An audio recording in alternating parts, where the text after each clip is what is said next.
ایک حدیث پاک میں آتا ہے صلی اللہ علیہ وسلم فرماتے ہیں ملک الموت، جو موت کا اصل فرشتہ ہے، ملک الموت نے اللہ سے پوچھا یا اللہ رب العالمین آپ کی اگر اجازت ہو تو کیا میں آپ سے ایک چیز جان سکتا ہوں؟ اللہ نے کہا اے ملک الموت پوچھو کیا پوچھنا ہے۔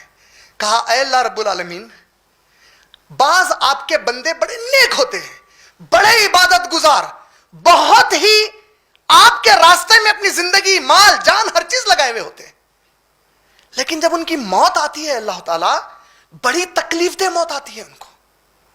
اور ان کے مقابلے میں ایک کافر، ایک مشرک جو آپ کی کبھی عبادت نہیں کیا، شرک کر کے آپ کو گالی دیا، کفر کر کے آپ کو گالی دیا، لیکن اس کی موت بڑی سہولت سے آپ نے حکم دیا ہے کہ نکالنے کے لیے اس کی روح۔ اے اللہ، اس میں آپ کی کیا حکمت ہے؟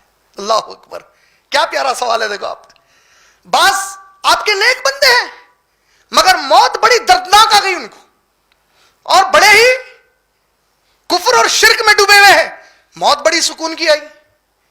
کیا وجہ ہے اللہ تعالیٰ؟ آپ اللہ کی محبت دیکھیے اپنے ایمان والوں سے۔ اللہ کہتے ہیں اے ملک الموت، یہ جو میرا نیک بندہ ہے، جو خوب میرے سے دل لگا کر تھا، اس کے کچھ گناہ تھے جو یہ کرتا تھا، اور اس کا رب نہیں چاہتا تھا کہ قیامت کے دن اس کی سزا دے کر دوسروں میں اس کو رسوا کروں، موت تکلیف سے دے کے وہ گناہوں کو معاف کر دیا، بولے تکلیف سے موت دیا اور اس کے وہ تمام گناہوں کو معاف کر دیا، اور اس دن اس کے لیے کوئی رسوائی نہیں ہوگی، بولے۔ اور اے میرے فرشتے ملک الموت، یہ جو مشرک اور کافر تھا، اس نے کبھی بھی میری عبادت نہیں کی، نہ مجھے اپنا معبود مانا، شرک کیا، کفر کیا، لیکن دنیا میں اچھے اچھے کام کرتا تھا، دنیا میں کام بڑے اچھے کرتا تھا۔ کئی لوگ ہیں نا آج بھی ہے، کئی مشکلات میں ہمارا ساتھ دے رہے، کئی اچھے ہیں، تو میں نے ان کا جو اجر ہے دنیا میں دے دیا، لیکن یہاں ان کے لیے کچھ نہیں ہے۔ یعنی مومن کے لیے مشکل، مومن کے لیے تکلیف باعث رحمت ہے۔ تم مشکل میں گھرے، یہ اللہ کی محبت ہے تم سے۔ کیوں؟ آسان ہے وجہ جاننا۔ یہ قرآن مجید جب ہم پڑھتے ہیں، اس میں تمام نبیوں کا ذکر آیا، خود محمد صلی اللہ علیہ وسلم کا ذکر آیا، اور جتنی مشکلات میں آج آپ اور میں گھرے ہوئے ہیں، ان تمام مشکلات میں اللہ نے اپنے نبیوں اور رسولوں کو ڈالا، بلکہ اس سے بھی بڑے مشکلوں میں ڈالا۔ کیوں ڈالا؟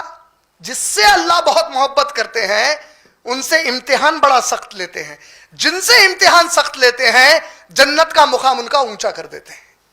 اور حدیث پاک کے الفاظ ہیں ڈائریکٹ، جب تمہارے ایمان کی کیفیت اللہ پر بڑھ جاتی ہے، کتنی پیاری حدیث سنیے، جب تمہارے ایمان کی کیفیت اللہ پر بڑھ جاتی ہے تو اللہ دنیا میں تمہارے لیے امتحان کا درجہ ایک مشکل بنا دیتے ہیں، اور بڑھا کر، اور بڑے درجے پہ امتحان ہوتا، اور مشکل میں ڈال کے تمہارا امتحان لیا جاتا۔